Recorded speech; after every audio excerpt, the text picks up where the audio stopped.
신약성경 베드로전서 3장 18절부터 22절까지 말씀.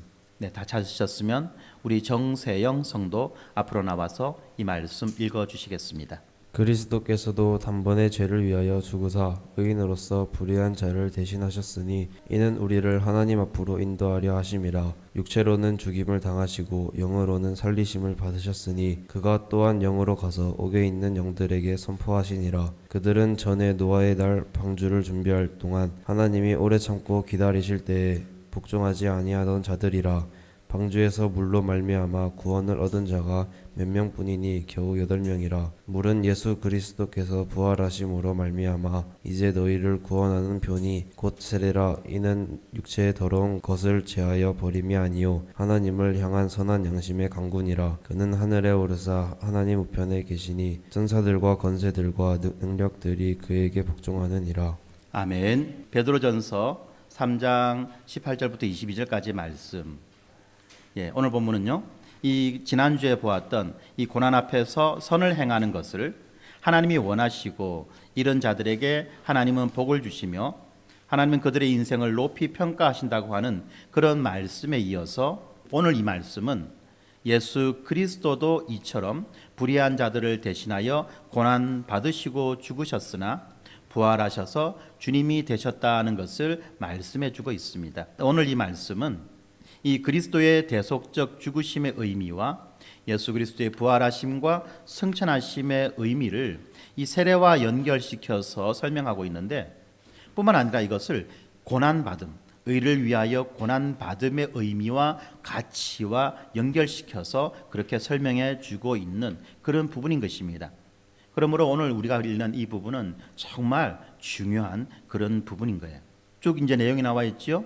이 선을 행함으로 고난받는 것이 하나님의 뜻이라고 했는데, 사람들이 묻습니다. 너희들 이 말이 마음에 안 들지?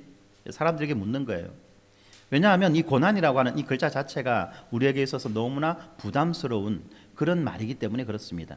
그러니까 선을 행함으로 고난받는 것이 하나님의 뜻이라고 했는데 사실은 우리 마음에 들지 않는다는 겁니다. 그러면서 이렇게 말씀하십니다. 그런데 예수님이 이렇게 고난받으신 거야. 예수님이 이렇게 고난받았다고 말씀합니다. 그러니까 사람들이 묻죠. 이 성경을 읽는 사람이 묻는 거예요. 그게 무슨 말이냐고. 그러니까 18절에서 예수님이 불의한 자들을 구원하기 위해서 죽으신 것이 바로 그런 예다라고 말합니다. 예수님이 불의한 자들을 위해서 죽으셨고 바로 그것 때문에 이 불의한 자들이 하나님 앞으로 나올 수 있게 되었다라고 하는 것을 이 18절에서 말씀하고 있습니다. 그러니까 또 물어요. 그럼 예수님 이전의 사람들은 어떻게 돼? 그에 대한 대답이 나와 있습니다. 예수님은 모든 인류의 구원자시며 그 예가 노아 시대의 사람들에게도 하나님은 구원의 기회를 주셨다는 것입니다. 그런데 사람들은 그 말씀을 믿고 하나님에게 순종한 것이 아니라는 겁니다. 다시 말하면 하나님께서 그들에게도 구원의 기회를 주셨음에도 불구하고 그들은 그 말을 믿지 않았고 뿐만 아니라 하나님께 순종하는 것을 거부했다는 것입니다. 그래서 그 결과가 무엇입니까? 역사 속에서 우리는 알고 있죠. 물로 심판을 받았고 겨우 8명만이 살아남았습니다. 이 세상의 모든 호흡하는 것들은 땅 위에서 호흡하는 것들이죠. 물속에서 호흡하는 것이 아니라 이 세상에 있는 모든 땅 위에서 호흡하는 것들은 하나님께서 진멸하신 거예요. 쓸어버리신 거예요. 그런 일이 이 지구 역사에 있었다는 것입니다. 무슨 말이야? 여러분들 혹시 지리 시간에 이 지층에 대해서 배울 때, 그리고 이 시대 구분을 배울 때 무슨 캄프리아기, 선캄프리아기, 페름기 이런 이제 지구의 이 역사 구분하는 것 여러분들 혹시 기억나십니까? 그런 가운데 하나가 있어요. 뭐냐면 홍적세라고 하는 것이 있어요. 홍적세. 홍적기라고 하기도 하고 홍적세라고 하기도 합니다. 홍적세라고 하는 것은 무슨 말이냐면 이 홍자는 홍수 홍자예요. 홍수 홍자고요. 적자는 쌓일 적자인 거예요. 쌓일 적자. 그리고 세는 시대라는 것입니다. 다시 말하면 홍수로 인해서 지층이 쌓여진 시대가 있었다는 거예요. 그것이 홍적세예요. 그런데 이 홍적세라고 하는 이거는요, 전 지구적 사건이기 때문에 어느 곳에서나 이 홍적세의 그 지층이 다 발견되는 거예요. 이것을 통해서 우리가 알 수 있는 것이 무엇입니까? 이 땅의 어느 시대인가는 모르지만 홍수로 인해서 지층이 두껍게 쌓였던 바로 그 시대가 있었구나.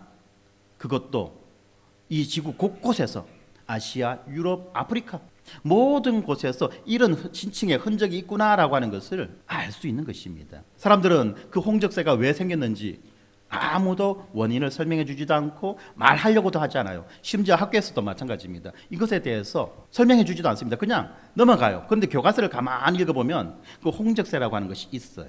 지층 구조를 쫙 펼쳐볼 때 홍수로 인해서 쌓였던 이 지층이 쌓였던 뭐죠? 다시 말하면 이 홍수 때문에 흙이 밀려 내려와 가지고 흙이 쫙 쌓였던 그런 시대가 있었다는 거예요. 성경은 분명히 말합니다. 노아 시대 때 전 지구적인 홍수가 있었고 그 홍수로 인해서 모든 땅 위에 호흡하는 것들은 다 멸절당했다. 성경은 분명하게 그걸 이야기하고 있어요. 그리고 지구의 역사도 그것을 증명하고 보이고 있어요. 그럼에도 불구하고 사람들은 관심을 갖지 않으려고 하지요. 의도적으로, 의식적으로. 왜냐하면 그것을 말하는 순간 자기들의 신념 체계가 무너지기 때문에 하나님은 없다라고 말하는, 성경은 거짓이다라고 말하는, 성경은 허구다라고 말하는 그 주장이 무너지기 때문에 아무도 이것을 언급하려고 하지 않는 것입니다. 바로 그것을 이야기하는 거예요. 하나님께서 물로 이 세상을 심판하셨다라고 말씀합니다. 그러니까 사람들이 어떻습니까? 그때부터 물을 두려워하는 거예요. 비만 오면 걱정이 되는 거예요. 그래서 그렇게 두려워했던 사람들이 자구책으로 생각했던 것이 무엇입니까? 바로 바벨탑 사건이에요. 혹시 오늘 닭곰 아이들 오늘 바벨탑 사건 배웠나요? 노아 홍수에 대해서 배웠나요? 바로 그 사건이 그렇게 일어나는 것입니다. 자, 홍수로 인해서 사람들이 한번 싹 심판당했습니다. 그 홍수의 원인이 무엇입니까? 자기 마음대로 살고 하나님을 무시하고 살고 하나님을 인정하지 않고 살다가 그렇게 된 거 아닙니까? 그러면 그때부터는 어떻게 해야 되죠? 자, 그러면 그때부터 어떻게 해야 됩니까? 자, 제가 아이들에게 묻겠습니다. 여러분들이 마음대로 살다가 말 안 듣다가 부모님한테 되게 혼났어요. 자, 그러면 아이들, 그럼 그때부터 어떻게 해야 되죠? 말을 들어야 되겠죠. 그게 가장 안전한 방법이죠. 다시 혼나지 않기 위해서 어떻게 해야 되죠? 말을 들으면 돼요. 그런데 사람들은 어땠느냐면 사람들은 순종의 길을 택한 것이 아니라 오히려 높은 탑을 쌓아가지고 아무리 큰 홍수가 일어나도 자기들의 생명을 유지할 수 있는 그런 방식을 선택했던 것입니다. 그런데 여러분들 아세요? 아무리 높은 탑을 쌓아가지고 홍수로부터 벗어난다 하더라도 과연 몇 명이나 그 홍수로부터 벗어날 수 있을까요? 탑이 이 지구만큼 넓을 수 있을까요? 사람들이 사는 땅덩어리만큼 넓을 수 있을까요? 넓을 수 없어요. 그러면 겨우 그 탑 꼭대기에 올라가는 사람, 적어도 홍수로부터 피할 수 있는 그런 정도까지, 이 스카이 라운지까지, 로얄층, 이 로얄층까지 올라갈 수 있는 사람은 몇 명이나 될까요? 일부예요. 일부만이 살아남기 위해서 전부를 다 속이는 거예요. 이런 방식으로 그들은 하나님 앞에 대항했던 것입니다. 그것이 바로 노아 홍수와 그 이후에 일어나는 그런 결과들이에요. 그때부터 사람들은 물을 보면 본능적으로 두려워하는 거예요. 자, 그런 데 있어서 그렇습니다. 그 물이라고 하는 것이 한편으로는 죽음을 의미하기도 하지만 또 다른 편으로는 바로 구원의 표를 의미한다. 다시 말하면 이 물을 통해서 우리가 물을 볼 때에 두 가지를 같이 본다는 거죠. 하나는 죽음, 하나는 구원, 생명을 본다는 것입니다. 그 생명의 표가 무엇입니까? 바로 세례라고 하는 것으로 성경은 연결시켜서 말씀하고 있어요. 그러니까 이제 사람들이 조금 머리가 돌아가죠. 물로 더러운 것을 씻어내듯이 세례를 통해서 이 더러운 것을 씻어내는 것이구나, 죄를 씻는 것이구나 라고 그렇게 생각하는 겁니다. 그러니까 또 성경은 대답해 주는 거예요. 세례에는 그것보다도 더 적극적인 의미가 있다. 단순하게 죄를 씻는다는 의미만 있는 것이 아니라 그것보다도 훨씬 더 적극적인 의미가 있는데 그것은 바로 하나님을 향해서 바르게 살겠다고 맹세하는 거야 라고 하는 말입니다. 무슨 말이냐면 이 우리가 봤던 본문 21절에 보면 이런 말씀이 나옵니다. 물은 예수 그리스도께서 부활하심으로 말미암아 이제 너희를 구원하는 편이 곧 세례라. 이는 육체에 더러운 것을 제하여 버림이 아니요. 무엇이라고 말합니까? 하나님을 향한 선한 양심의 간구니라 라고 되어 있죠. 이 간구로 번역된 이 말이 원래적인 의미를 가지고 이야기한다면 무엇이냐면 맹세라는 의미예요. 여기에서는 간구한다라고 했지만 하나님 앞에 마치 무엇을 구하는 것처럼 그렇게 표현하고 있지만 사실은 이 말의 원래적인 의미로 따진다면 하나님 앞에 맹세하는 거예요. 그러면 무엇을 맹세하는 것입니까? 선한 양심을 가지고 살겠다는 거예요. 다시 말하면 아까 우리가 앞에서 보았죠. 지난 시간에 선을 행함으로 고난을 받는 것이 하나님의 뜻이다라고 했어요. 그렇기 때문에 내가 하나님의 뜻대로 살겠습니다. 선을 행함으로 고난 받겠습니다 라고 하는 그것을 맹세하는 표가 뭐냐? 바로 세례라는 거예요. 사랑하는 성도 여러분들, 우리가 세례를 받을 때에 이미 이러한 내용들을 하나님 앞에 맹세했던 사람들입니다. 기억 안 나시죠? 잘 모르시죠? 근데 성경은 분명하게 그렇게 이야기하고 있다는 거예요. 우리가 하나님 앞에 바르게 살겠습니다라고 맹세하고 받는 것이 세례예요. 그냥 통과 의례로서 그런 것이 아니라는 것을 우리는 분명히 알아야만 됩니다. 그렇기 때문에 어떻습니까? 세례받기 이전과 세례받은 이후의 삶이 달라져야만 한다는 것입니다.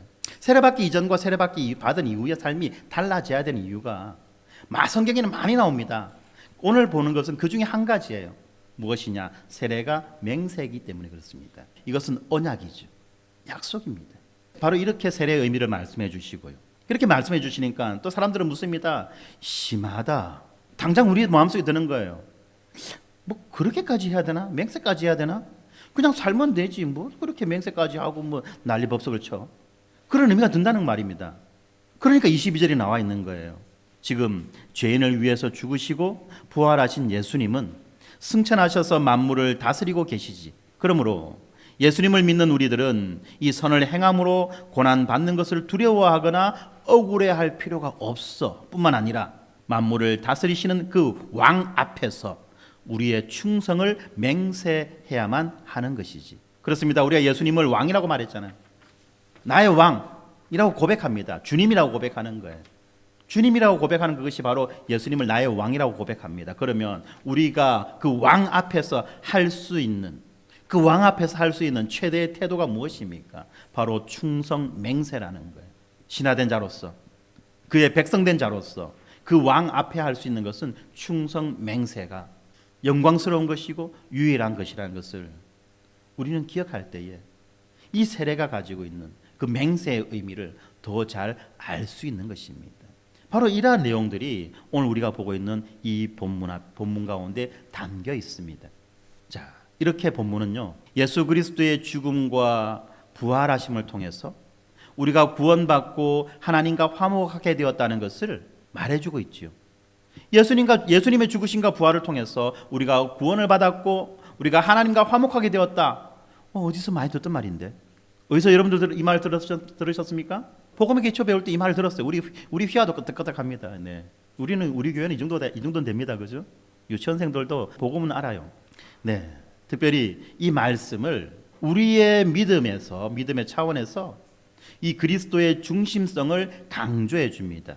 그리고 또 그분이 어떻게 고난 가운데 인내함으로 궁극적인 구원을 이루시는지를 오늘 본문이 잘 보여주고 있는 것입니다. 그리고 오늘 본문은 우리에게 이 예수 그리스도의 십자가 대속적 죽음을 믿고 그분을 우리 구원의 근원으로 신뢰할 것을 다시 한 번 더 요구하고 있습니다. 이런 측면에서 우리가 본문을 한번 천천히 살펴보았으면 좋겠습니다. 먼저 18절 말씀이죠. 이 18절의 말씀은 우리에게 그리스도의 죽음과 부활이 어떻게 우리 믿음의 중심이 되는지를 보여주고 있습니다. 그리스도는 자신의 그 십자가 대속적 죽음을 통해서 죄와 사망을 정복하셨고 이 부활하심을 통해서 만물에 대한 자신의 능력을 나타내셨습니다. 그 목적이 무엇입니까? 바로 우리를 하나님 앞으로 인도하기 위함입니다. 우리가 하나님의 아들이 되게 하기 위해서 예수님은 십자가에서 죽으신 것입니다. 그리고 우리는 예수 그리스도의 사역과 그 인격을 믿음으로써 예수 그리스도와 연합하여 하나님 앞으로 나아갈 수 있게 된 것입니다. 특별히 이 부분에 있어서 이 메시지는 많은 사람들이 그 자신의 삶의 의미와 목적을 찾고 있고 때로는 목적을 잃은 채 방황하고 있는 이 현대 사회에게서 아주 큰 반응을 일으키는 것이에요. 바로 그렇기 때문에 자신의 삶의 의미와 목적을 찾아서 헤매고 방황하는 자들에게 우리는 예수가 길이요 진리요 생명이심을 드러내어 보여주어야만 하는 것이고 뿐만 아니라 이 그리스도를 통한 그 구원의 소망을 그들에게 들려주어야만 하는 것입니다. 이어지는 두 번째 단락입니다. 이것은 많은 해석에 어려움을 주는 단락이죠. 그러다 보니까 기독교의 역사적으로 신학자들마다 다양한 해석을 했었습니다. 그런데 우리가 성경 전체를 바라볼 수 있고 가장 성경 전체의 어떤 그런 관점과 모순이 되지 않는 그런 해석을 한다 한다면 노아 시대에 예수 그리스도께서 성령으로 노아를 통해서 죄와 부패에 빠진 그 세상에 이 심판과 구원의 메시지를 전하시고 오랫동안 인내하셨다라고 하는 그 내용이라는 것입니다. 왜냐하면 이렇게 되어 있습니다. 본문을 볼 때에 18절 뒷부분부터 보면은 육체로는 죽임을 당하시고 영으로는 살림을 받으셨으니 19절입니다. 그가 또한 영으로 가서 옥에 있는 영들에게 선포하시니라. 그들은 전에 노아의 날 방주를 준비할 동안 하나님이 오래 참고 기다리실 때에 복종하지 아니하던 자들이라 라고 말하고 있어요. 그죠? 19절과 20절을 우리가 따로 떼어서 볼 때 마치 어떤 의미로 느껴지느냐 하면 예수님이 영으로 부활하셔서 지옥으로 내려가셔서 노아 때 심판받아 죽었던 사람들에게 무언가를 말씀하신 것으로 보일 수 있는데 그것이 아니라 우리가 분명히 봐야 되는 것은 19절과 20절을 연결해서 봐야 되는 거예요. 예수님께서 선포하셨던 것은 언제 시제냐면 과거 시제예요. 그리고 지금 옥에 있는 영들은 어떤 영들이냐면 지금 옥에 있는 영들은 노아의 날 심판을 받아서 죽었던 영들인 것이에요. 다시 말하면 지금 지옥에 있는 영들은 노아 때 심판받아서 죽은 영들입니다. 이건 현재 시제예요. 다시 말하면 예수님은 지금 부활하셨을 때 그때 지옥에 가셔서 무언가를 선포하셨던 것이 아니라 그 이전에 그들이 지옥 가기 이전에 무언가를 그들에게 말씀하셨다라고 하는 것입니다. 그러면 그들이 왜 지옥을 갔습니까? 순종하지 않아서 지옥을 간 거예요. 그리고 끝이에요. 지옥을 가고 난 다음에 무언가 다시 한번 그 지옥에서 회개할 기회를 얻어가지고 구원받았다 이런 것을 말하려고 하는 것이 아니에요. 성경은 그것을 결코 이야기하지 않습니다. 심지어는 천주교도 그렇게 말하지 않아요.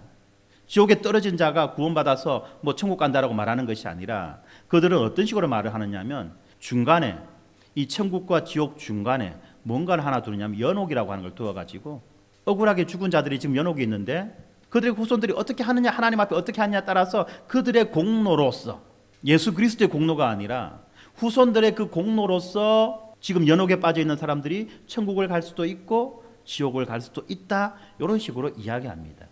그런데 이거는요 결코 이 성경의 말씀과는 어울리지 않아요. 왜냐하면 예수님이 분명히 뭐라고 말씀하셨습니까? 내가 길이요 진리요 생명이니 나로 말미암지 않고는 아버지께로 갈 자가 없다. 오직 우리의 그 구원의 방편은 예수 그리스도를 믿는 믿음이라는 거예요. 언제부터? 아담 때부터 언제까지? 종말의 그날까지. 예수만이 유일한 길입니다. 예수만이 유일한 문입니다. 바로 이것을 예수님께서 말씀하셨던 거예요. 이걸 잘 우리가 알아야 돼요. 그런데 사람들은 그렇죠. 왠지 무언가 다시 새로운 기회를 주면 좋겠다. 한번 망했는데 뭔가 새로운 기회를 한번 주면 좋겠다. 이런 어떤 생각을 하고 있다는 것입니다. 그런데 성경은 결코 그렇지 않아요. 기회는 이미 충분히 주어졌다. 기회는 이미 충분히 주어졌고 그리고 난 다음에 심판이 있다. 그리고 그 심판에 따라서 천국이냐 지옥이냐가 결정된다. 라는 것입니다. 진리는 단순합니다. 진리는 분명합니다. 진리는 결코 뭔가를 비비 꼬아서 돌아가지 않아요. 우리가 그것을 알아야 돼요. 그죠? 우리가 하나님의 그 구원의 역사를 배울 때에도 마찬가지 아닙니까? 구약 시대 때부터 예수 그리스도에 대한 이미지와 모형과 그 계시들이 수없이 많이 주어졌어요. 그리고 사람들이 그것을 보고 충분히 구원을 얻을 수 있었어요. 실제로 구원을 얻은 사람들도 많이 있습니다. 그러나 그보다 더 많은 사람들은 그렇게 명확한 증거가 주어졌음에도 불구하고 거부하고 거절해서 멸망당하는 것입니다. 노아 시대 때 성령을 통해서 이미 심판에 대한 말씀을 하셨다는 거예요. 얼마 동안 오래 하셨습니까? 120년 동안이요. 노아가 120년 동안 배를 만듭니다.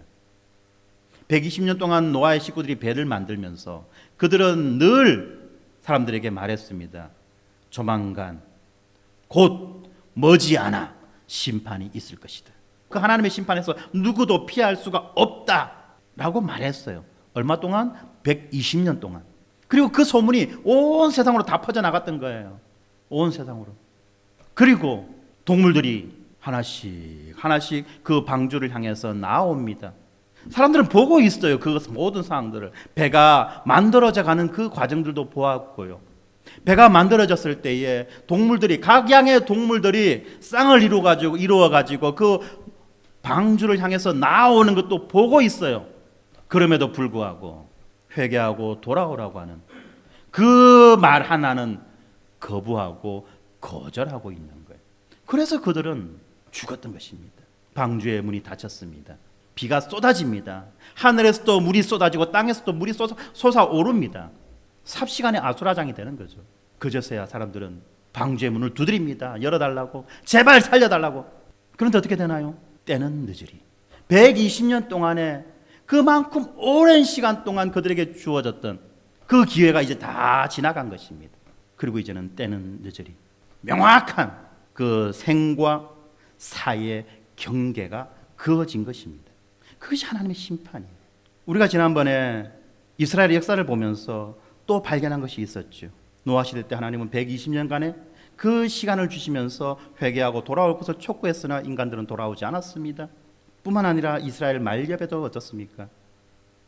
북왕국이 무너지고 남한국만이 살아남았습니다. 존재하고 있습니다. 이미 그들은 보았어요. 북왕국이 하나님 앞에서 불순종했을 때 어떤 결과를 맞이했는지를 보았어요. 눈으로 생생하게. 선지자를 통해 돌아오라고 합니다. 북왕국이 멸망했을 때 그때 남한국의 왕이 누구였습니까? 히스기야 왕 아닙니까? 그리고 그 히스기야 때 선지자가 누구입니까? 이사야 선지자예요. 이사야 선지자를 통해서 돌아오라 듣지 않아요. 무려 140년 동안이나 끊임없이 우상을 숭배하며 하나님을 거절하며 반역하고 자기의 길을 걸어갔던 거예요. 그래서 결과 어떻게 됩니까? 망하는 거예요. 바로 그것을 지금 성경은 말하고 있는 것입니다. 이미 그들에게 충분한 기회가 주어졌다. 그럼에도 불구하고 그들은 거절했다. 그때 살아남은 사람이 몇 명입니까? 8명이다. 8명이다. 그때 그 홍수의 심판에서 살아남은 사람, 다시 말하면 구원받은 사람은 겨우 8명밖에 없다는 거예요. 8명만 남을 정도로 사람은 어떻습니까? 패역한 존재, 말씀에 순종하기를 거부하고 거절하는 존재라는 거예요. 그것이 우리 죄인의 본성입니다. 여러분들 그걸 아셔야 돼요. 이 시대도 마찬가지입니다. 제가 요즘 여러분들과 함께 이 시대에 대한 이야기들을 할 때에 이 대한민국 사회를 포함해서 지금 세상은 갈수록 이 복음에 대해서, 기독교에 대해서, 예수 그리스도에 대해서 적대적인 세상으로 변해가고 있다. 믿는 사람은 점점 들어가고 있다. 심지어 우리 아이들 같은 경우는 자기 주변에 한 명의 신자가 있으면 9명의 불신자가 있다. 사방팔방으로 우리 아이들은 지금 불신자 가운데 포위되어 있다라고 그렇게 말씀드렸죠. 바로 그러한 상태라는 겁니다. 아니 노아 시대 때는 그것보다도 더 심한 상태였다는 겁니다. 수백만 수천만의 사람 가운데 겨우 8명만 구원받았던 거예요. 사랑하는 성도 여러분, 이런 시대 가운데 이런 상황 속에서 우리는 어떻게 살아야만 하겠습니까? 그렇습니다. 이 노아 시대 때 이 노아는 어땠습니까? 반대와 조롱과 박해에 직면하더라도 말씀에 순종하며 이 복음의 진리에 대한 신실한 증인으로 살았던 것입니다. 그 당시 이 노아가 전했던 그 메시지는 한편으로는 받아들이기 너무너무 힘든 메시지였을 거예요. 도무지 이성으로서는 이해되지 않는 메시지였을 것입니다. 세상이 망한다니, 하늘에서 물이 내려와 가지고 세상이 망한다니. 여러분, 오늘날 우리가 살아가는 시대는 물이 어디서 옵니까? 비가 어디서 옵니까? 하늘에서 내려오죠. 대부분의 이 물은요 하늘에서부터 옵니다. 그러니까 사람들이 어떻게 하죠? 가뭄이 났다, 물이 없다 하면 다 어디를 쳐다봅니까? 하늘만 쳐다봐요. 왜냐하면 우리에게 있어서 물은 하늘에서 내려온다는 것이 상식으로 되어 있기 때문에 그렇죠. 그런데 노아 시대 때는 그렇지 않았다는 것입니다. 물이 하늘에서 내려오는 것이 아니에요. 노아 시대 때는 비가 없었어요. 이렇게 말하니까 비도 없이 어떻게 살아? 아니요. 비가 없는 대신에 이 대기층에, 이 공기 중에 수분이 충만했어요. 아주 습도가 좋았던 바로 그런 시대였습니다. 그래서 아침에 일어나면 이슬이 온 풀 가운데 맺히는 거예요. 마치 비가 온 것처럼 흥건하게. 우리 아이들은 지금 대부분 도시 생활을 하다 보니까 그 상황을 모를 거예요. 근데 시골에서 자랐거나 시골에 경험이 있는 분들은 알 겁니다. 여름에 새벽에, 그죠? 새벽에 논두렁길을 쭉 걸어가다 보면 바지 가랑이가 다 젖어요. 흠뻑 젖어요. 왜냐하면 이슬이 그 풀잎마다 맺혀가지고 흥건하게 맺혀가지고 축축하게 되는 거예요. 그래가지고 지나가면은 막 바지 가랑이 다 젖습니다. 노아 시대 때가 바로 그런 상황이었다는 것입니다. 이 지구의 이 환경이 항온 항습의 그러한 환경이었어요.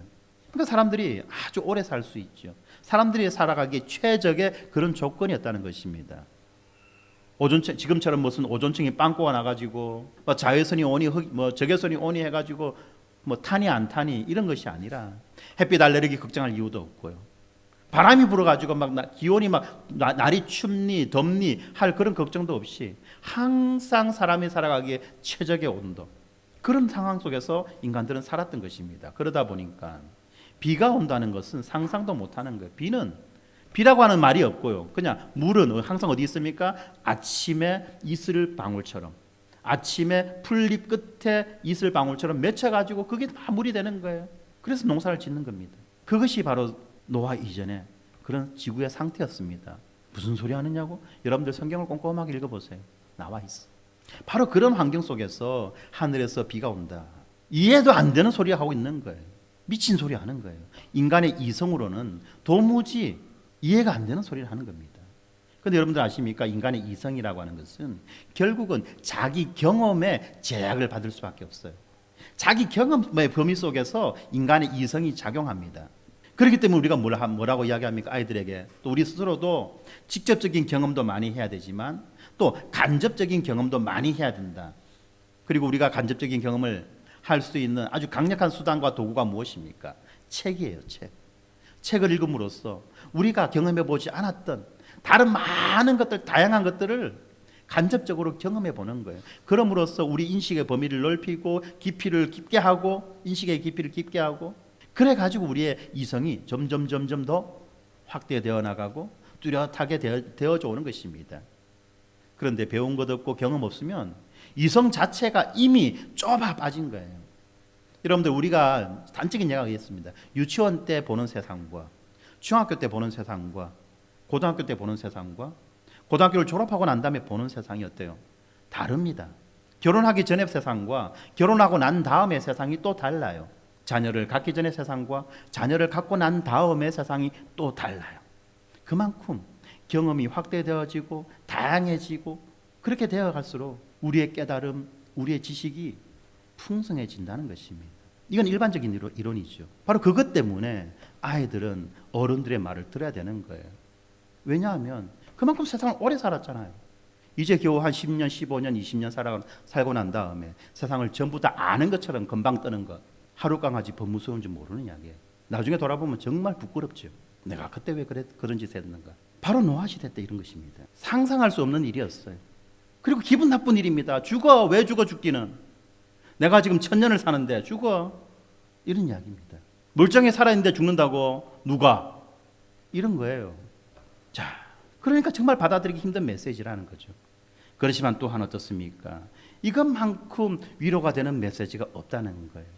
믿지 않는 자들에게는 정말 불쾌하고 기분 나쁜 메시지입니다만 믿는 자들에게는 이것만큼 위로가 되는 그런 메시지가 없었다는 거예요. 마찬가지입니다. 우리도 마찬가지라는 겁니다.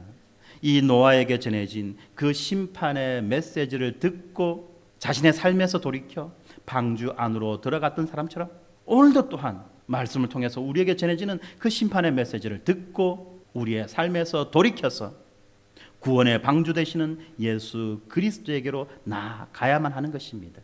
나아가야만 하는 것입니다. 여러분들, 성경은 말씀합니다. 심판의 날에 겨우 8명만 구원을 얻었다고. 노아 시대의 그 심판의 날에 겨우 8명만 구원 얻었다고. 사랑스러운 성도 여러분, 저는 간절하게 소망합니다. 우리의 그 심판의 날에는 우리 모두가 구원 얻은 백성이 되어 함께 우리가 얻은 구원을 기뻐하기를 간절히 소망합니다. 우리 가운데 어느 한 사람도 탈락해서 그 사람 어디 갔어? 우리 찬민이 어디 갔어? 우리 가영이 어디 갔어? 우리 지영이 어디 갔노? 우리 선민이, 우리 성희, 우리 성주 어디 갔지? 이런 안타까운 경우가 발생하지 않기를 간절히 소망합니다. 사랑하는 성도 여러분, 그날에 여러분들은 어디에 있어야만 합니까?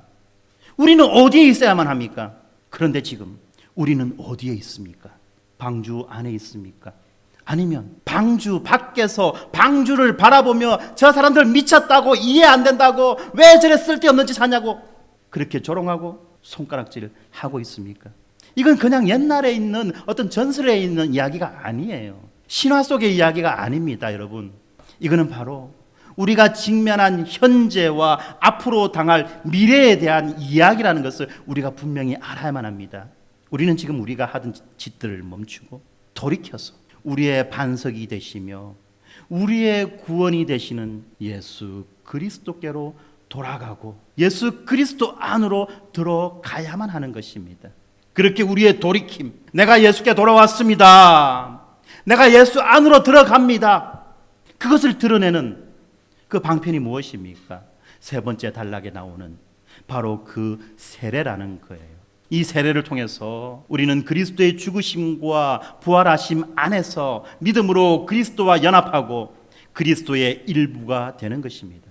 이것이 바로 우리 삶의 의미와 목적을 찾는데 너무 중요한 그 진리라는 것입니다. 바로 복음이라는 것입니다.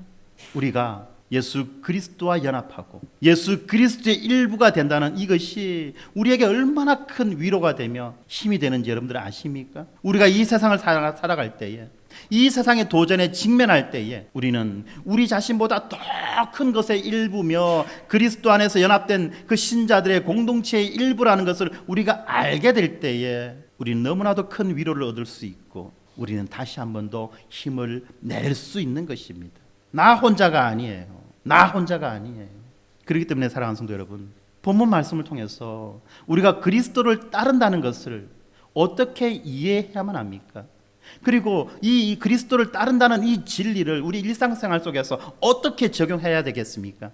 그리스도를 따른다는 것은 그분을 우리의 구주이자 주님으로 신뢰하고 그분의 뜻에 복종하며 그분의 사랑과 섬김의 그 모범을 따르는 것을 의미합니다.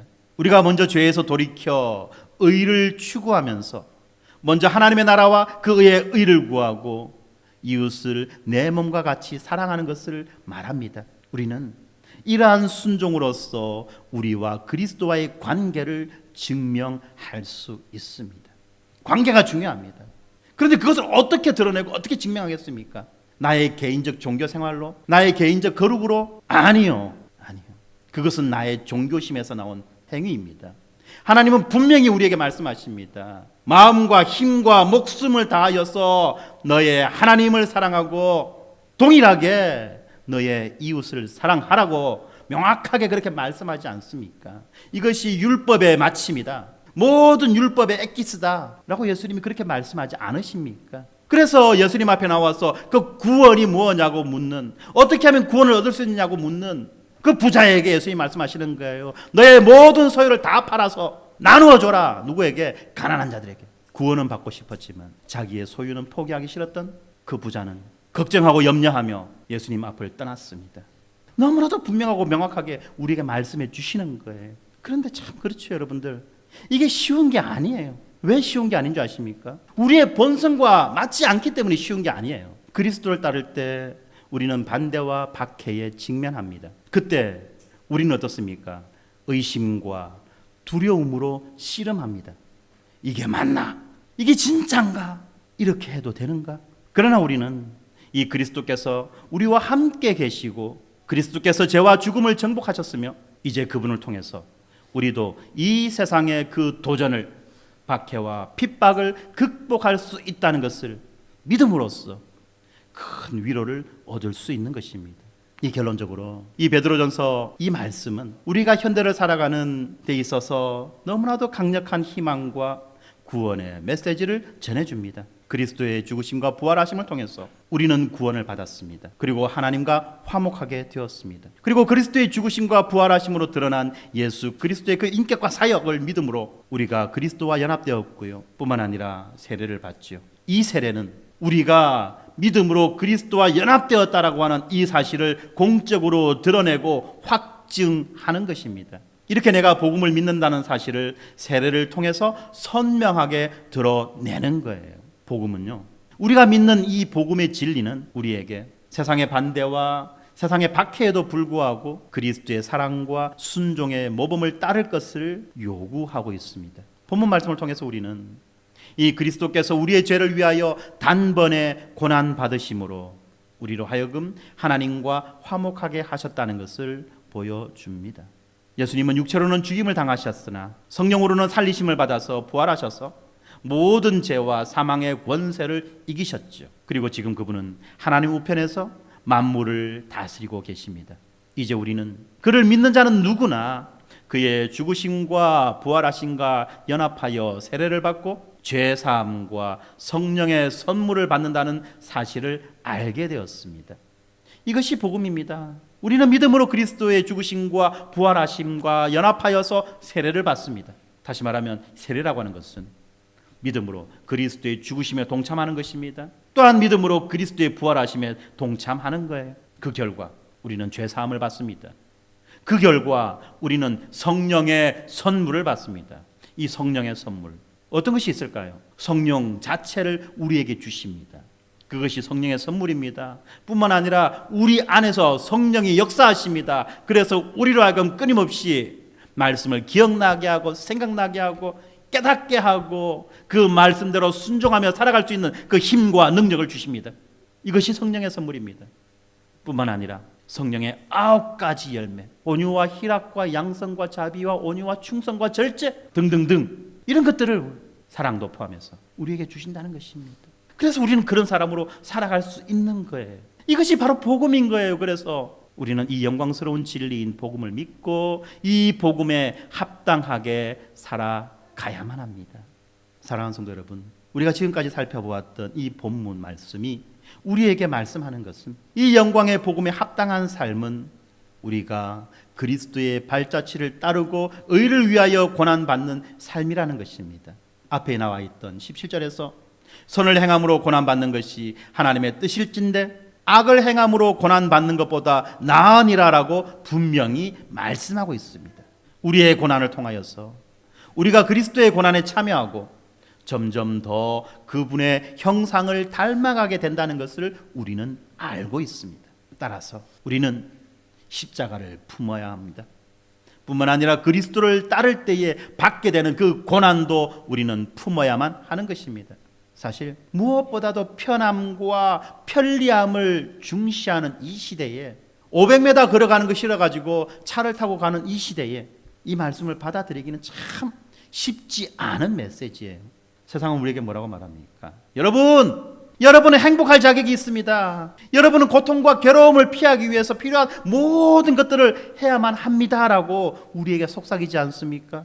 날마다 우리가 바라보는 유튜브는 우리에게 뭐라고 말합니까? 행복해져라, 행복해져라. 그렇게 우리에게 날마다 주문을 걸어요. 그리고 그것이 우리의 지상 목표인 줄 그렇게 믿게 만듭니다. 그러나 예수 그리스도의 복음은 우리를 더 높은 표준으로 부르시고 계시죠. 그래서 그 복음은 우리 자신에 대해 죽고 날마다 우리의 십자가를 지고 어떤 대가를 치르더라도 그분을 따르라고 그렇게 요구합니다. 그리고 우리는 믿습니다. 바로 여기에 진짜 행복이 있다는 것을, 바로 여기에 참된 행복이 있다는 것을, 영원히 썩지 않는 빛나는 행복이 있다는 것을 우리는 믿습니다. 거짓 행복에 속지 마세요. 거짓된 행복에 속아서는 안 됩니다. 그런데 이런 것들이, 제가 하는 말들이 이 실용적인 측면에서 보면요, 어떻습니까? 낭비적이고 비합리적이라고 그렇게 보여집니다. 아주 비효율적이에요. 뿐만 아니라 우리의 본성의 측면에서도 마찬가지죠. 우리의 본성의 측면에서도 우리가 십자가를 받아들이고 그분의 발자취를 따르는 것이 정말 불가능하게 보입니다. 안 돼, 아니 못해, 아니 싫어. 이게 우리 본성입니다. 그래서 우리는 어떡합니까? 그래서 우리는 기도하는 거예요. 왜 기도해야 되는 줄 아십니까? 이 본성과 치열하게 싸우기 위해서 본성이 안 돼 하는 그 입을 막아버리기 위해서, 본성이 가지 마라고 우리의 발목을 잡는 그 손을 뿌리치기 위해서 우리는 기도하는 거예요. 이 기도를 통해서 성령의 능력을 받아 하나님의 뜻을 분명하게 이해해서 두렵지만 기꺼이 이 고통을 받아들이는 것입니다. 의를 위해서 기꺼이 고난을 견디고 옳고 정의로운 것을 옹호하기 위해서 우리가 반대나 박해를 당하더라도 우리는 기꺼이 견디어 내는 것입니다. 그래서 기꺼이 원수를 사랑하고 우리를 박해하는 자를 위해서 기도하고 우리를 저주하는 자를 축복하며 우리를 미워하는 자를 우리는 선대하는 것입니다. 쉽지 않지요. 쉽지 않지요. 우린 지난 시간에 도마 안중근의 어머니가 누구보다도 사랑했고 누구보다도 아꼈고 누구보다도 의지했던 그 아들입니다. 그런데 그 아들을 향해서 죽어라, 기꺼이 네 목숨 내놓으라고 이야기했던 것입니다. 왜요? 그 아들이 추구했던 가치가 그만큼 영광스럽고 무겁고 고귀했던 것이기 때문에 그렇습니다. 정말 우리는 우리 인생 가운데에서 그러한 목적을 발견하고 그러한 목적을 향해서 달려갈 수 있으면 좋겠습니다. 정말 내 목숨 하나 내던져도 아깝지 않고 부끄럽지 않을 그런 목표를 향해서 우리가 살았으면 좋겠어요. 누가 그렇게 사셨습니까? 바로 예수 그리스도가 그렇게 사시지 않으셨습니까? 자기 앞에 있는 그 기쁨을 위하여 십자가를 참으셨으니 이는 자기 고난으로 말미암아 세상을 구속할 줄 아시고 순종하신 예수 그리스도처럼 우리의 신실함을 통하여서 하나님께서 세상에서 그분의 목적을 이루실 것임을 우리는 알기에 고난과 고통을 견디는 것입니다. 그런데 이러한 고난과 고통의 현장에 나만 홀로 있는 것 아니지요? 성령께서 우리와 함께 하십니다. 우리가 인내하고 극복할 수 있도록 능력을 주시고 계십니다. 뿐만 아니라 우리에게는 이 시련의 때에 우리를 격려하고 도와줄 수 있는 우리 믿음의 형제와 자매들이 있습니다. 그리고 가장 중요한 것은 우리보다 먼저 가셨고 모든 시련과 고난을 통해서 우리와 함께 걸어가시는 예수 그리스도가 계십니다. 따라서 우리는 우리의 십자가를 지고 그리스도의 발자취를 따라가야만 합니다. 하나님께서 우리의 고난을 통해 세상에서 그분의 목적을 이루기 위해 일하고 계신다는 것을 알고 의를 위해서 기꺼이 고난을 견뎌내기 바랍니다. 믿음의 주요 또 온전하게 하시는 이인 예수를 바라보자. 그는 그 앞에 있는 기쁨을 위하여 십자가를 참으사 부끄러움을 개의치 아니하시더니 하나님 보좌 우편에 앉으셨느니라라고 하는 이 히브리서 말씀처럼 우리가 예수 그리스도의 발자취를 따를 때 예수 그리스도의 은혜가 우리가 직면하는 모든 시련과 고난 가운데에서 우리를 지탱해 주고 우리를 강하게 붙잡아 주시기를 간절히 이렇게 소원합니다. 기도하겠습니다. 하나님, 그렇습니다. 하나님에게 우리에 베풀어 주신 그 은혜가 어떠한지를 오늘 다시 생각해 봅니다. 의를 위해서 고난받으신 예수 그리스도의 그 십자가 형벌 대속적 죽음과 그 결과를 우리가 생각합니다. 바로 이 십자가를 통해서 우리에게 생명의 길이 열렸고 이제 우리들이 심판으로부터 피할 수 있는 그 피함의 길이 열리게 된 것을 우리가 기억하며 우리가 힘을 내어 그 길을 향해 달려가고 그 길로 들어갈 수 있도록 은혜 내려 주시옵소서. 우리의 짧은 식견으로 우리의 짧은 경험으로 우리의 짧은 이성으로 이해되지 않지만 하나님의 말씀이 분명하고 하나님의 일하심이 너무나도 뚜렷하게 보이기 때문에 아무도 그것을 거부할 수 없고 거절할 수 없다는 것을 이 시간 다시 깨달아 알았습니다. 아버지 하나님, 우리 눈에 비늘을 벗겨주시고 우리 귀를 막고 있는 그 마개를 열어주셔서 우리로 하여금 하나님의 말씀을 온전히 듣게 하시고 하나님이 우리 가운데 행하시는 일들을 온전히 발견하게 하셔서 하나님 앞으로 나아가 우리의 구원을 의지하며 우리의 생명을 의지하는 모든 이들이 될 수 있도록 하나님 우리들을 축복하여 주시옵소서. 노아 시대 때 홍수 가운데 구원을 얻은 자가 겨우 8명이라는 말씀을 기억합니다. 그렇지만 아버지 하나님, 이 시대 가운데에 특별히 우리 가운데에 우리 사랑하는 이 겨자씨 교회 성도들 모두가 하나님의 그 구원의 방주에 오르게 하여 주시고 그 방주 안에서 기쁨과 안전을 누릴 수 있도록 축복하여 주시옵소서. 누구 하나 탈락하지 않도록, 누구 하나 빠지지 않도록 주의 성령께서 우리 가운데 역사하여 주시고 불쌍히 여겨 주시옵소서. 예수님 이름으로 기도드립니다. 아멘.